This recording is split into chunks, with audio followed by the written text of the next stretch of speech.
Welcome to the Irani Center for Energy Solutions webinar series called Energy Talks.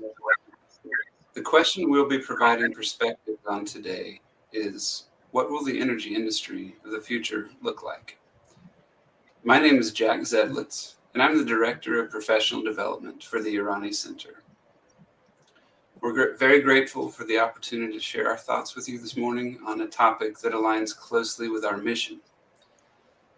The Irani Center for Energy Solutions is an institution within the Mubert College of Earth and Energy at the University of Oklahoma. It's focused on three main efforts. The first is providing experiential learning opportunities for our students. The second is offering relevant professional development opportunities for energy professionals. And the third, which is closest to what we're doing today, is engaging with the community on key industry topics. Our vision is to provide greater opportunity for all, and this is partly realized by working with industry to produce reliable, affordable, and sustainable energy for all. And when we talk about all, that includes both producers and consumers of energy, as well as energy industry participants and the communities in which we all live and work. Today's participants with me, they represent perspectives from different disciplines within the energy economy. James West is a Senior Managing Director at Evercore ISI. James provides a uniquely broad macro energy equity research perspective in that he covers oil and gas service companies, as well as clean energy and sustainable technologies. Thanks, James, for joining us today. Mike Ming brings a uniquely diverse set of perspectives in that he is the president and founder of a private energy producer, as well as a former executive manager of General Electric's Global Research Oil and Gas Technology Center here in Oklahoma City. And finally, Mike was the former Oklahoma Secretary of Energy under Governor Mary Fallin. Brian is currently the Chief Sustainability Officer of Civitas Resources.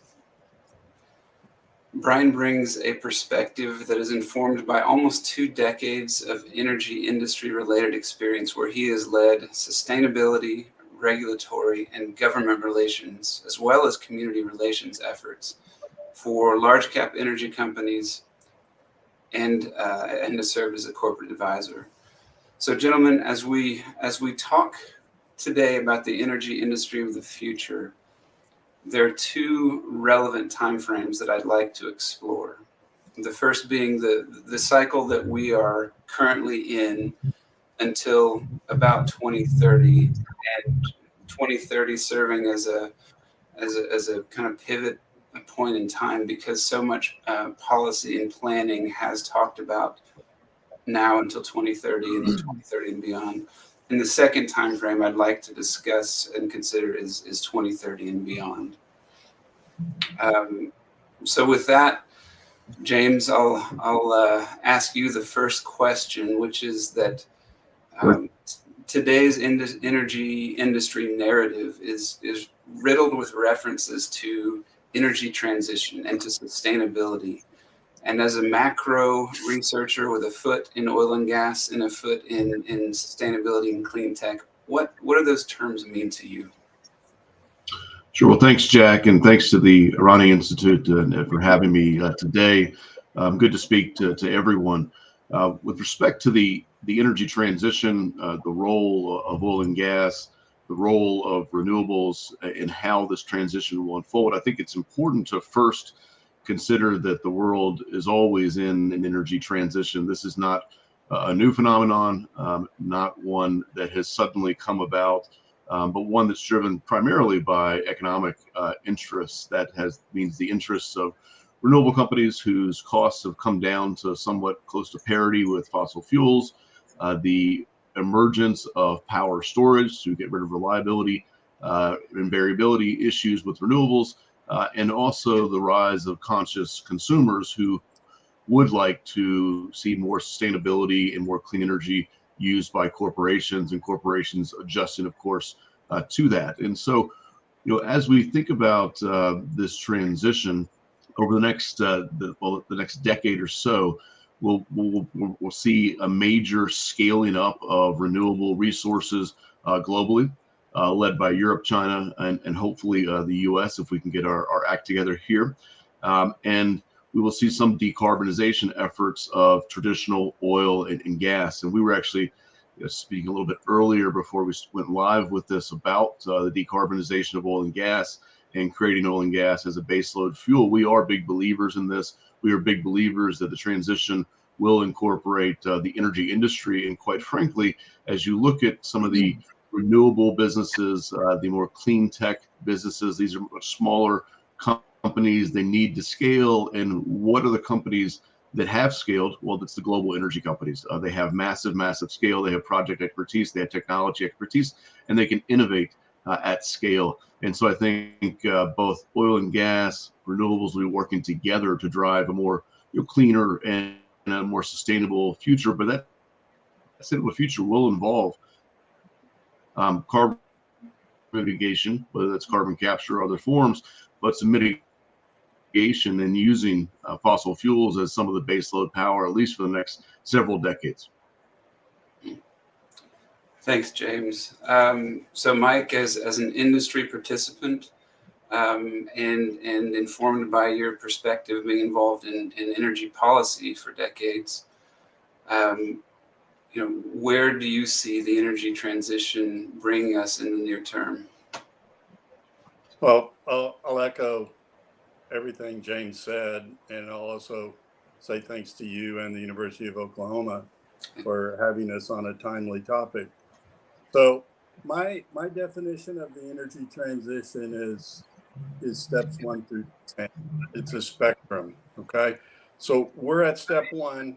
We are where we are today. Ostensibly, step 10 by mid-century, the COPs and world leaders say we want to be net zero. We want to be at that point mid-century. So how do we get to step 10? Well, I think what the energy transition has proven over the last few years, it's going to be a little bit bumpier than what we thought it was going to be. And oh yes, we actually have to go through steps 2 through 9. And 2 through 9 are those pragmatic steps that some would just like to skip. And they would like to go straight there, and we can't go straight there because we have the largest industry on earth at massive scale to go net zero by 2050. And we're going to have to take some practical steps because energy has to remain affordable. It has to remain reliable. It's, as James said, it's got to be clean and sustainable. But we also know, just from some of the lessons we've learned over the last few years, there still needs to be some diversity in there for unintended consequences. And we have a growing world population that needs to have accessibility to energy, equitable accessibility to energy. And what these bumps in the road over the last few years have shown us is that there's unintended consequences if we're not careful. And some of those unintended consequences will test our resolve to how much we want to decarbonize. And a few years ago, before we had the deep freeze and the crisis in Europe and other things, it looked like renewables plus natural gas, and we're just going to make almost infinite energy going to virtually no cost. And what we found out is that isn't exactly true. And when the clean button was cheap, it was easy to push. And when I say it's testing our resolve, if energy's not available and reliable, all of a sudden the clean button doesn't look so attractive. And you see Germany, for example, and parts of Europe going back to coal. you almost see a reversal in some cases. So these unintended consequences needed a better stress test. And so I define this as these practical steps 2 through 9. Let's make the smart decisions. Let's not do things rash. And maybe we can smooth the transition out. Mike, that's fascinating. I would love to know more about steps 2 through 9. I'd love to know more about step 2, frankly, from here. And both of you all have highlighted that this is a process, not an event, and a process that probably began long before we realized it. But that process needs to be affordable and reliable for consumers, or else there will be unintended consequences. So I would shift the conversation now to Brian Kane. With Civitas, your highest corporate value stated being sustainability.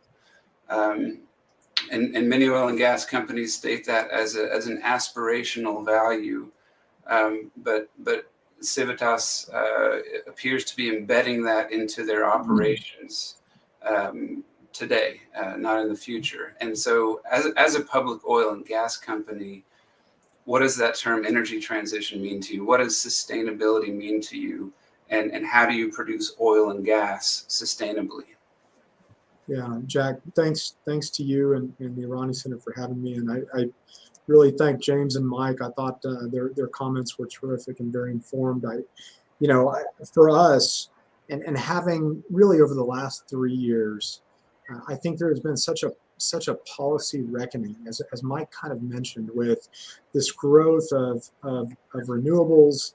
And for a time there, a lot of people, and especially media, is saying that our problems are answered, and we will have arrived in just a few short years.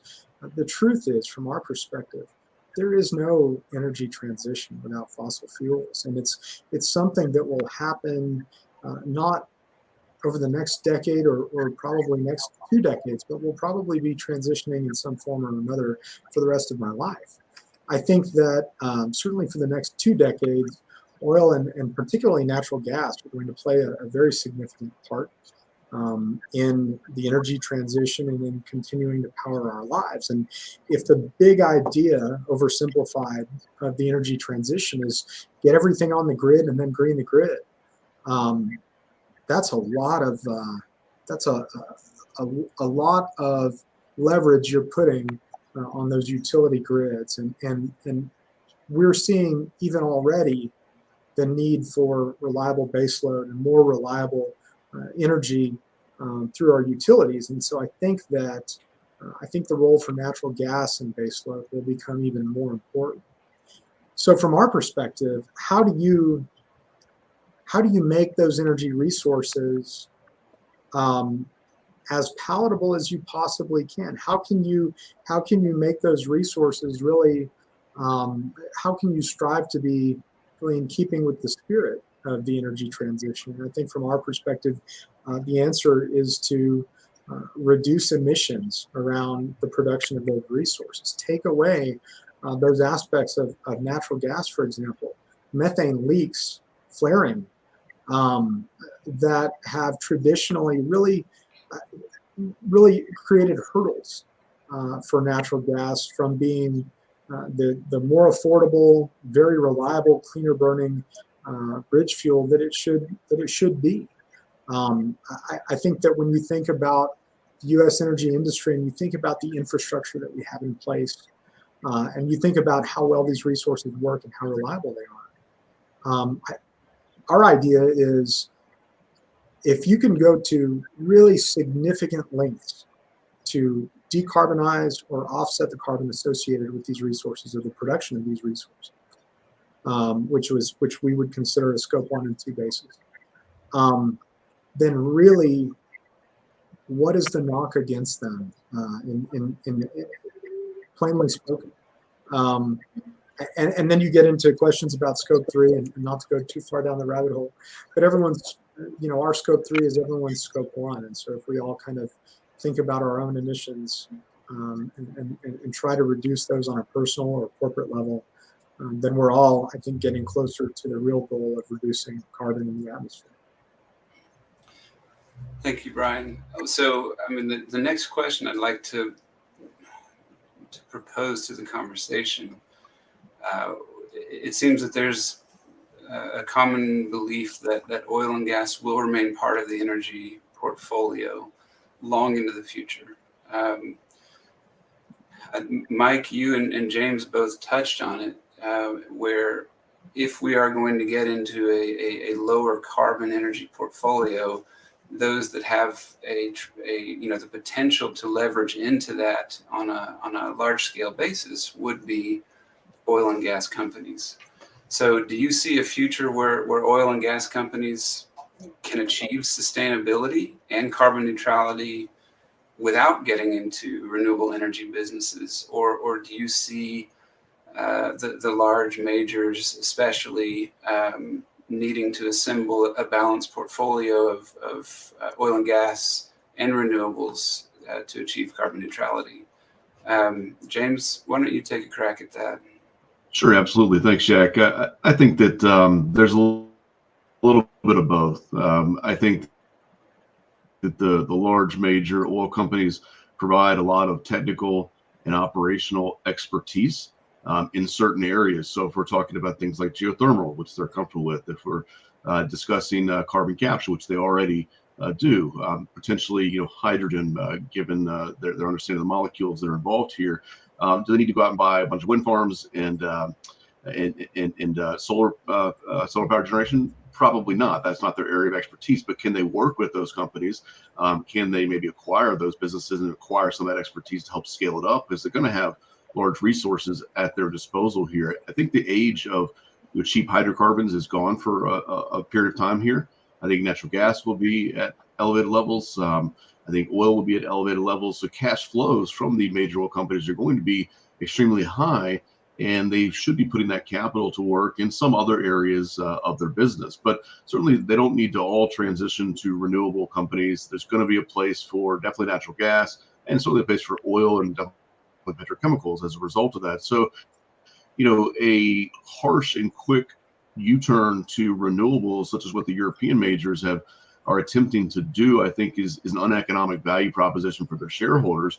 Whereas I think actually the U.S. majors, which they've been criticized for being slow, but the Chevrons, the Exxons of the world have sat back and said, guys, we don't know wind or solar, so we're not going to go down that path. So they're going to do things that are helpful to get them to a carbon neutrality place, especially scope 1 and scope 2, which they can control, for the most part can control. And so I think that in general, there doesn't need to be this wholesale transition to these renewable areas, but they should use their resources, their capabilities, and their capital to help the world move down this path. Interesting. What's also interesting, James, is in your comments, you brought up now that the oil and gas industry might be in a period where we have cash flow in abundance, which has not been the case for some time. Right. And the resource is in fact a little scarcer than it has been. And we don't have massive production growth.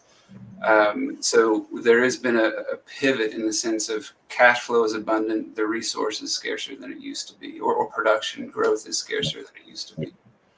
180 degrees from where we were a couple of years ago. So with that layered onto a global population that continues to grow, with the middle class growing, major industrialization in China and India, and the standard of living and the demand for energy associated with that continually rising. So we are going to have it seems like we're going to have a period where demand for energy is on a secular growth pattern. I would ask Mike, would you address the same question that James just did, but from the perspective of a smaller oil and gas producer? We have the larger companies that potentially might get into renewables, or at least partner at scale with those that are involved in renewable technologies. What's the role for smaller producers of oil and gas? Well, I would again echo James' comment that every role's going to be different. And I think every oil and gas producer, whichever sector, upstream, midstream, wherever, has a role to play here. And there is a very large difference between the European majors and the US majors. So the European majors are becoming more energy suppliers in general. Question how that works out for them, but they do have scale to work from. American majors, Chevron and Exxon, taking a different route. They said, we're going to be carbon management companies. We may work in blue hydrogen. We may work in replacement fuels or renewable natural gas, things like that, where we utilize our existing infrastructure. But if you take that down to the smaller companies that you're specifically addressing in the question, I think they have a super important role here. It goes back to Brian's comments, and we'll take methane emissions, for example. This is an area with extraordinary low-hanging fruit. It's frankly not that hard. It just takes a commitment to do it. And I'll frame it around continuous improvement. It doesn't matter what industry you're in. If you're not delivering more value for less costs every year, you're not going to be competitive in the marketplace. And so when I look at smaller producers and I look at continuous improvement, whether it's in carbon emissions that can be addressed a number of ways, or fugitive methane emissions, which there's a number of technologies and methodologies to significantly reduce those, or whether it's air, land, and water issues in operations, of which there's some notable ones that we need to address. I think for the smaller companies, they just need to look at their operations and all of these aspects, do continuous improvement, and that flows back to the capital markets where you've seen divestment movements. And I'm personally somewhat mystified by the divestment movement, because in steps 2 through 9 I referenced earlier, we can't get there yet. And in fact, it's going to be a long yet. And therefore, instead of divestment, we need to press for continuous improvement. We need to improve our operations. We need to reduce our emissions. We need to reduce our air, land, and water impacts. The world's going to need the oil and gas from these smaller producers, who, by the way, right now plays a very significant role in global supply of energy. Just look at LNG exports from the US to Europe. We need these products for some time to come. Those companies absolutely need to focus on their core business, stick to the knitting, if you will. And there's a lot of improvement that can be made. And that's their focus area in my mind. And there's lots of ways to do it. So, Mike, smaller producers offer a tremendously valuable production wedge in the global mix. Agreed. And there is low-hanging fruit with respect to reducing methane emissions. But for the smaller producer, is there a business case to do so? Is there economic value beyond grappling and wrestling with ESG? Is there an economic case, economic value to reducing emissions, for example? Well, I'll take a couple of examples, and I'll almost consider them existential examples. But water management is huge, okay? And look at the Permian, for example. The Delaware side of the Permian Basin is a relatively wet area with a lot of water issues. They're starting to have seismicity issues in those areas. So the economic case would be one where the industry says, how do we manage those produced water volumes? How do we manage the wastewater disposal? And that becomes economic because it becomes existential, okay? If you look at methane emissions, for example, That's a product that can be captured and sold if it's not emitted. So there's absolutely an economic driver there. Then you couple in social pressure with ESG drivers, which translate back to capital markets and the availability of capital, not just the availability of capital, but the cost of capital. Okay. For top performing companies, they should be rewarded in capital availability and cost of capital. So all of those things very much, in my mind, impact long-term shareholder value, which I believe would be fair to say that's an economic case for a long-term sustainable existence in the industry. Thank you, Mike. And Brian, I'd like to switch the similar question to you. Civitas has produced some strong financial results recently. You do so while having sustainability as a high corporate value for you. You all seem to have not only made the business case for sustainability, but are executing on it. What are the main drivers behind, I guess, the fundamental belief that producing oil and gas sustainability is good business?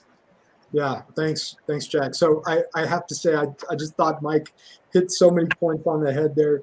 For us, when you think about companies that are getting ahead on ESG or getting ahead on sustainability, what are they also getting ahead of? They're getting ahead of regulations. I mean, let's be honest, guys. In 2030, do we think that regulations on this industry are going to be tougher or easier? They're going to be tougher. They only go one way, and they're already robust in California and Colorado, places like Pennsylvania. But they will get tougher in North Dakota and Texas and federally, right? And if you're ahead of the game on ESG, on sustainability, if, as Mike said, you're in your portfolio of operations and you're understanding how much you're emitting from drilling and completions, from combustion through compression, from pneumatic devices, which need to be retrofitted, through leaks, if you're cutting that out entirely, and by golly, cutting out flaring for sure, then you're ahead of those regulations. And now you've got a competitive advantage in the marketplace. And there's really no two ways about that. I think that, Mike also mentioned access to capital markets. We absolutely believe that's true. We know that there are certain investor funds that only want to invest in certain companies that have a threshold of climate disclosure, or have shown progress, or just have a plan to show progress. Basically, have a plan that they can point to with a budget that says we're thinking about this and we're going to do this. I think that the other thing that's really interesting, talking about trying to decarbonize the process and make natural gas a much more appealing product, is this notion of responsibly sourced gas, which you're hearing more and more about across the U.S. and particularly utilities in very, I would say, energy progressive states that are recognizing, gosh, we need this baseload. We're going to need natural gas as baseload for some time. Is there something that is better than natural gas politically, that can get us from here to there on baseload? And the answer is yes. We think that responsibly sourced gas, which is effectively natural gas demonstrably produced at a much higher level of basically cleaner operations, massively reduced emissions relative to natural gas produced elsewhere or in other basins. We know that that's appealing to our utilities as baseload because they're coming to us and talking to us about it. We know that utility commissions are starting to say, gosh, let's make this available for ratepayer subsidization because we think this is a better product. And I think it's kind of hard for us to think about, some of us, and hard for us to maybe even swallow at first, just like it was for me when I first heard about organic apples. I thought an apple's an apple. Well, guess who's buying organic apples now? And the reason is because it's a better product, and it's made in a way that's better, and it's made in a way that's cleaner, and that's what customers want. Well, thanks, Brian. It's interesting to hear the commonality that not only is today a cleaner energy portfolio possible, but it's executable. Is kind of what I'm hearing. And so, if I could switch our time frame from the kind of the near term relevant time frame to longer in the future, realizing that I'm asking you to project far into the future, which guarantees that we'll all be wrong. But James, history has taught us that energy managers have to manage risks carefully. What risks do you see as being the greatest for managers of energy businesses in the future? And by the future, I mean beyond 2030. Sure. I think that and thanks for the question, Jack, and thank you for pointing out that we're all going to be wrong anyway. So I have no problem answering the question then, because I will be wrong. I think the energy world needs to rethink two possible sources of energy supply. Number one is natural gas, because it is a destination fuel, in my opinion. It is lower carbon. It is fairly abundant, particularly in the United States and other areas. But we need to be thinking of natural gas as both a transitional fuel, but also a destination fuel of the future. The second area, and this is where the risk comes in, is nuclear. I think Germany made a ridiculous mistake by shutting down their nuclear facilities. I think you will see a lot of action in the U.S. here this year from the Department of Energy loans programs, giving out loans for small-scale nuclear development.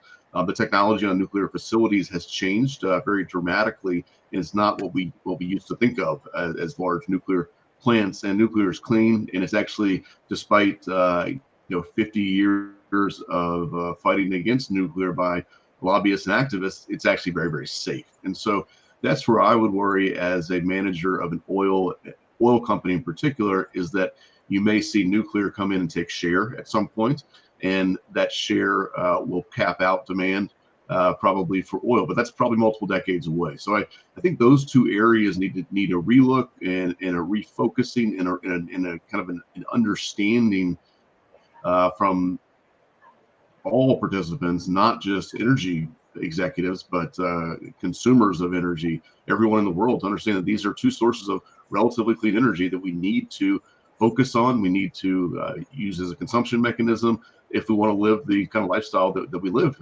these days, and if other areas want to improve their lifestyle. So I guess nuclear would be somewhat a competitive threat down the road for hydrocarbon industries overall.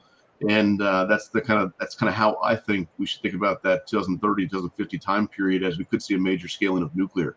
And if that happens, then of course one, I think it would be good. But number two, there could be some threat for traditional oil producers. And James, to press on that question a little bit more, what about transportation fuel? I mean, we're talking about natural gas. We're talking about nuclear, both as sources of electrification and potential heat. But what will oil play a significant role as a transportation fuel well into the future, or do you see a more rapid adoption of electrification in the fleet?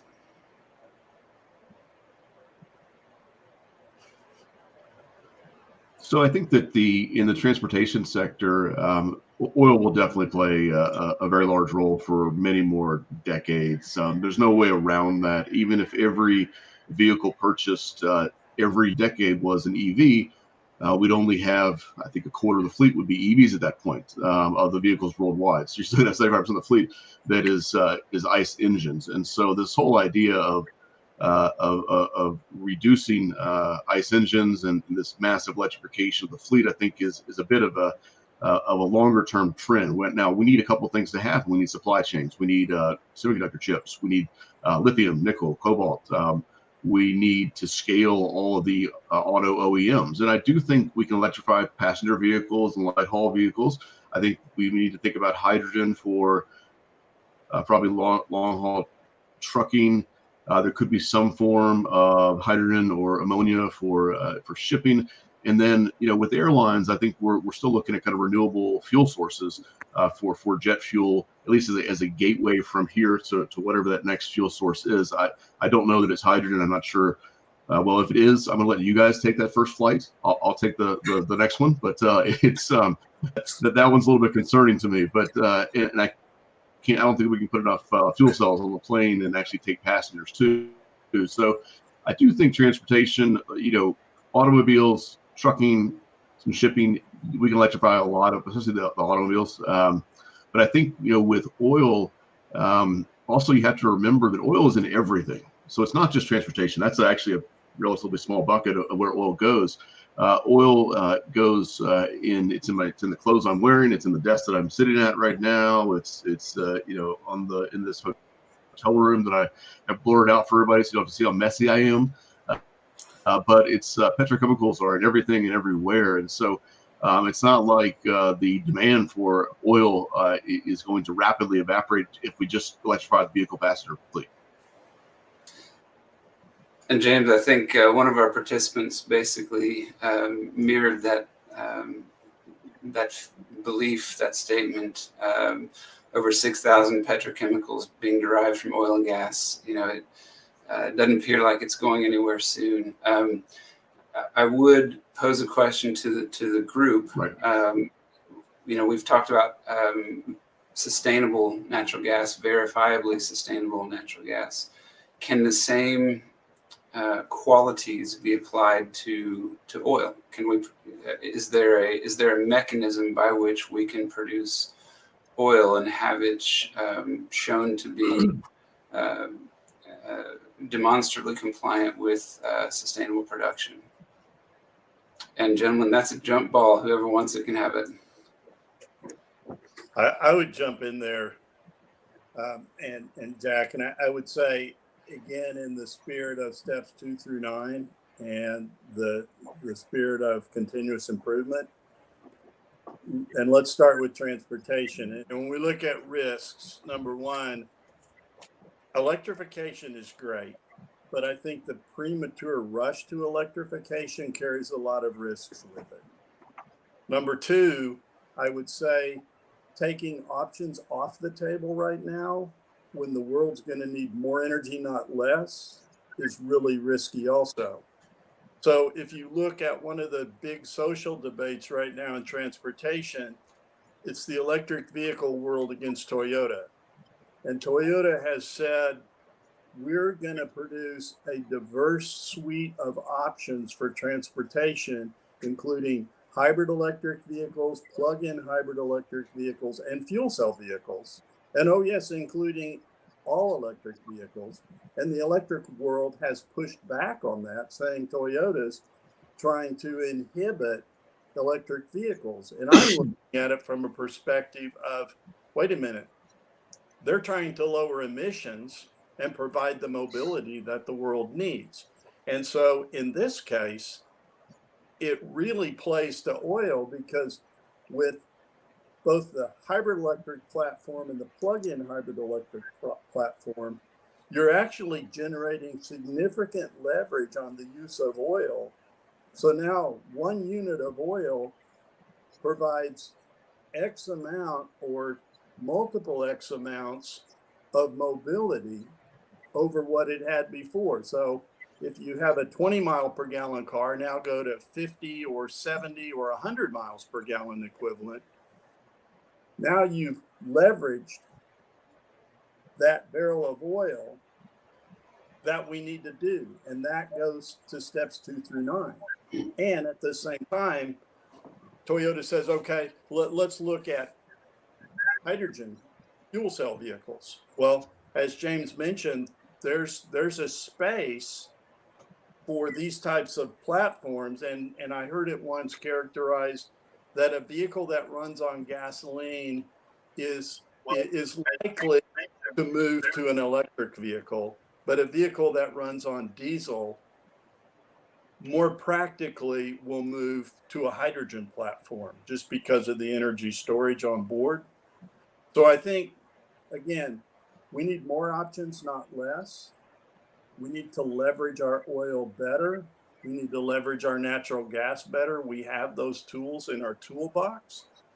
We can't be taking options off the table prematurely. We've seen, as James mentioned, in Germany, they took their nuclear option off the table because of a political decision around the Fukushima reactor in Japan.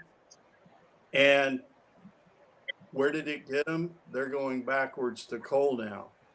You look at other scenarios where the same thing has happened. We've taken options off the table. We had an unintended consequence. We're going to use oil for a long time. Its energy density is so high. Its utility is so high. But there's no doubt that its use and its production will offset with time as we find better technologies that provide better value to consumers. We're going to switch to those, whatever they may be. Yeah, and I'll jump in there if I could, Jack. I mean, can oil be produced at a higher level or the highest level of sort of purity and cleanliness in terms of the production of it? Absolutely. We're doing it here in Colorado. We have facilities that are completely closed loop, that are tankless, where effectively, you know, your oil, natural gas, and water slurry come out of the ground, go into 3-part separation, and go back into the ground, and that's being transported through oil pipe. And when you have these closed loop systems that have eliminated trucking, that have eliminated tanks with thief hatches and tanks with, you know, corrosion vulnerability and these other types of things, you are verifiably producing those oil resources at certifiably a higher level. And we're actually getting it certified through third-party, effectively auditing and verification firms like IES Trustwell, which is through Project Canary and other organizations that are looking at what does the best facility in the United States, which leads the world in clean energy production, what do these best facilities look like, and how can we rate them as truly that? And so when we produce these resources to a higher level, you know, you have to wonder if, gosh, does Denver International Airport or someone else want that jet fuel that James mentioned produced at verifiably a higher degree of cleanliness in the process? We think that they will. We think that environmentally, people are going to be looking for and demanding that their resources are produced up to that much higher level. So, you know, this is an interesting transition in the conversation where, you know, we've established that both oil and gas are absolutely necessary in the energy portfolio going forward for long into the future. That we can produce both in a more sustainable measure, and that we are getting better, more efficient at not only extracting it but at consuming it. And then finally, that there's a business case to do so, that you can make more money and add more value to the communities that you operate in and globally by doing so. So for those that are brave enough today to want to start an oil and gas business, what advice would you give them? Or to someone who wants to enter the energy industry as a young professional, someone who is considering what to study in college or whether they want to take a graduate degree in an energy-focused industry, you know, what advice would you give them? And I'm gonna, Mike, would you please address that one? Sure. So I'll just start out and I'll say the world needs more energy, not less. Okay. And to the specific of an oil and gas company, I would kind of throw out a challenge to the oil and gas industry. I think the industry needs to up its game a little bit. And there's a lot of companies out there. You look at Brian's company, they're doing that right now. They've acknowledged it. They're listening to society.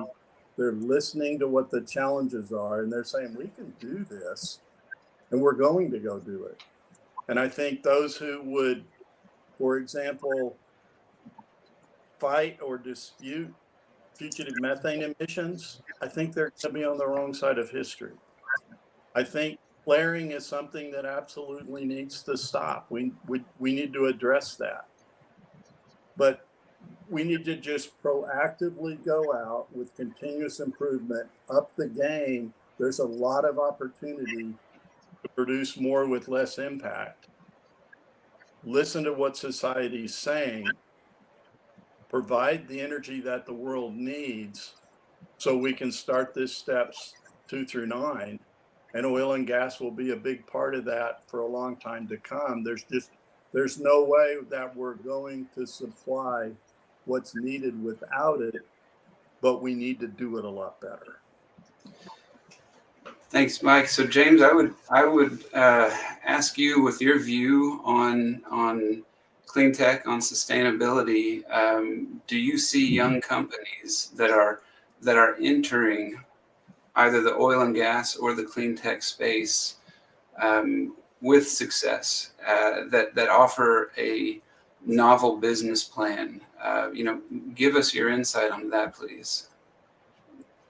Sure. I think within the clean energy, clean tech area, we look at a lot of companies every single day. There's literally thousands of them out there. Some have really innovative technologies. Some maybe less so. I really liken this to the Internet 1.0 period of the late 90s, early 2000s, where we're going to get frothy, we're going to get bubbly, and there's going to be a lot of losers and some winners, and then there'll be losers that get snapped up and then become winners of the future. The same kind of shakeout that we saw with the internet industry. And so, my advice to your earlier question about people, entering, getting education, entering schools today, there's nothing wrong with the energy industry. If you want to go clean tech route, that's certainly going to be a viable place to be. But I think engineering is extremely important. And we while, like Mike said, we need a lot of energy, we need a lot of engineers too. We need people that can build things and can do more with less, and can build innovative things. You can think innovatively, but understand that we need people not to go to law school. We don't need more lawyers. we probably don't even need any more MBAs. We need engineers to have a healthy society. So, because unfortunately, while I can talk about solar and wind and all this stuff all day long, I can't put a turbine together. I can't put a solar panel together. I need somebody to help me do that, or automate that process for me, and I'm happy to do that. So that's kind of my 2 cents. And then I did see a couple of comments come in. One about carbon capture. Totally agree. That's going to be extremely important as a mitigation tool of the future. And there was another comment about, do we need more pipelines? Absolutely. I think it was more of a statement. It had a question mark on it, but I think it was more of a statement: should the federal government allow more pipelines? Yes. Problem is, we call them pipelines and lawyers show up. We need to call them infrastructure, and we would definitely benefit. There it is, right there's the comment. We definitely benefit from more infrastructure, and we're going to need carbon management systems as well. Which, yes, they're called pipelines. They're called carbon pipelines. We can't call them pipelines. Let's call them infrastructure to keep the lawyers out of it. We're going to need all of the above. This is an all of the above type of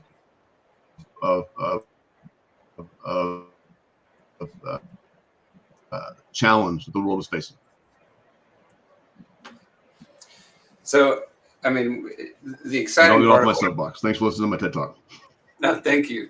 And by the way, with James, your background in economics and history, and you're asking for more engineers, you don't usually hear that from someone with a non-engineering background, especially someone like myself who is not an engineer and has worked with many engineers. I too agree that we need more of them, even though they frustrate me sometimes. I would ask. Really kind of, now this is more of a statement than a question, okay? I've heard all three of you say we need more options, not fewer, okay? That we can produce oil and gas more efficiently and we can use it more efficiently, and that we'll need more of it. Okay. So, where do you see the most opportunity? And Mike, I'm going to throw that one at you. Where do you see the most opportunity? Is it clean tech? Is it oil and gas? Is it infrastructure? Help me understand. So I'll answer that this way, Jack, and I'll paraphrase former U.S. Secretary Moniz. If we want to hit our 2050 goals of net zero, which we may or may not be able to do, but there's a viable risk case that we need to consider that path. We have two paths really. The technologies that we would need post 2050 really don't exist today. That means in order to do the R&D and the scale up and get those commercialized, we have to start yesterday in developing those technologies for them to be in place by 2050.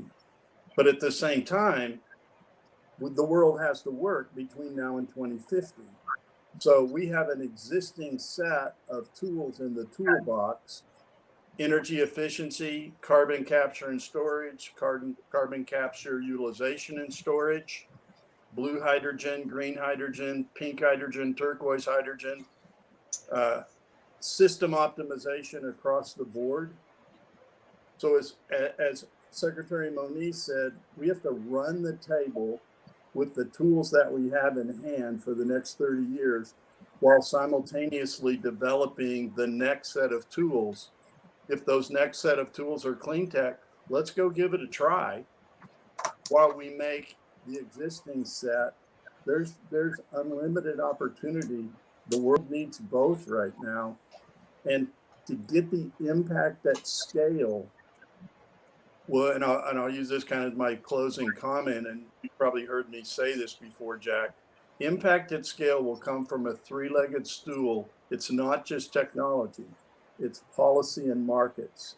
And if you can't commercialize it, you can't get to scale. And sometimes most of the time you need good policy, whatever it may be, to integrate markets and technology. And if we can get that three-legged stool, we can do this.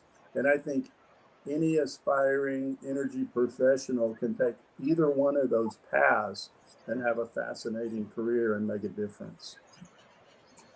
Mike, one final question for you. So where does the risk capital come from to push for technologies that may be commercial, well into the future? Is it venture capital? Is it government? I mean, the riskiest form of equity we can put out there. Who's it come from? It's absolutely both, Jack. That the bipartisan infrastructure bill is going to pour a ton of money into the clean tech space, and it's actually some legacy money too. Like, for example, money's going into plugging orphan and abandoned wells. But there is an absolute ton of capital sitting on the sidelines in the clean tech space too, in private money. It's going to take all of it, and it's out there.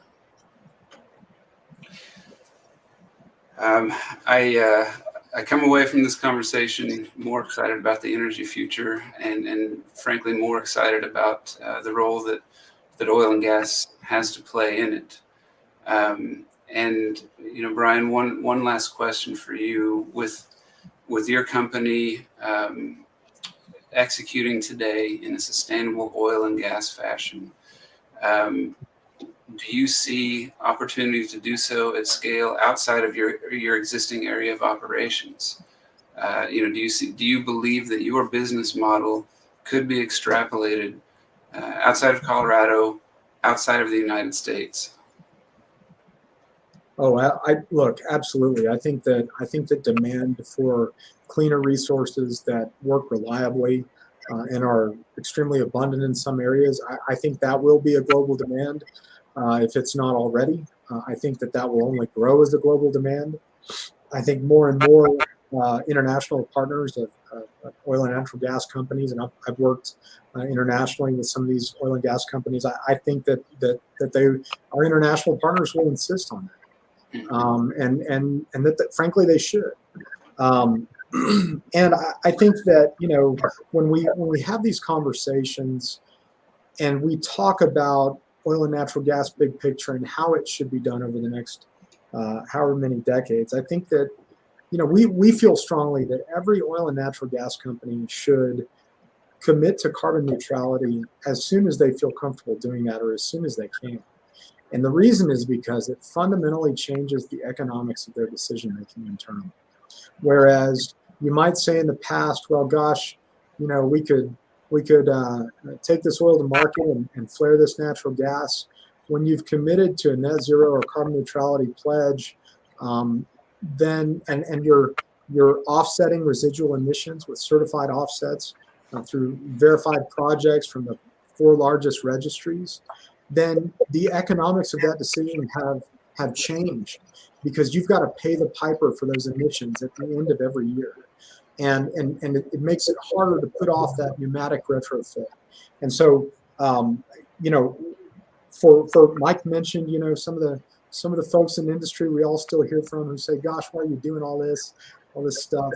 And I think even for those folks, we have to start with, look, do you agree that clean is better than dirty? Can we just start there? If we can make our operations as clean as we possibly can, here in the U.S., here in Colorado, and then in Texas and in North Dakota, and then globally, everywhere else, in Mozambique and China and Australia and everywhere else, I think that's where even the most reluctant stalwarts in our industry have to start.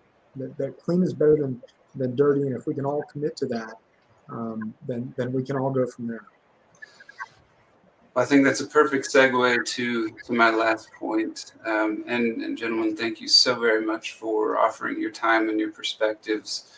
I think on this call right here today, we've probably got close to 100 years of energy industry experience in various formats. And, you know, experience is speaking loudly right now. And it's telling us that as energy participants, we need oil and gas. We need what we do, but we need to get better at it. If I could share with you for a moment an upcoming effort by the Irani Center for Energy Solutions, with a call for the industry to not only produce the products that we all need as consumers, so that energy can be reliable, affordable, and sustainable, but with the energy industry coming to grips with how do we do that in a way that is compliant with regulations, and perhaps getting ahead of regulations, that is environmentally clean, and that is a positive social impact locally and globally. We are offering an executive professional development certificate program on leading an energy business with ESG in mind, called Energy ESG Leadership. The first week will be online, and it'll be an introduction to energy ESG, give us the broad framework for what it is, why it matters. And that's April 11th to 15th, 2 hours a day online. The second week is going to be in person, downtown Oklahoma City at April 18th to 22nd. And those will be full days where we will have energy leaders and energy industry participants talking about how we can do this better. We all know that we have to continue to produce oil and gas and more of it. How can we do it better?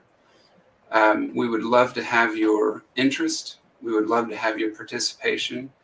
And finally, I thank you for giving us an hour of your time today to share our perspective with you. I thank those of you who have asked very good questions. Should you have additional questions, my contact information is below, and this recording will be available on LinkedIn and YouTube. Thank you all. Have a good afternoon. Thanks, Jack. Thank you. Thanks, Jack.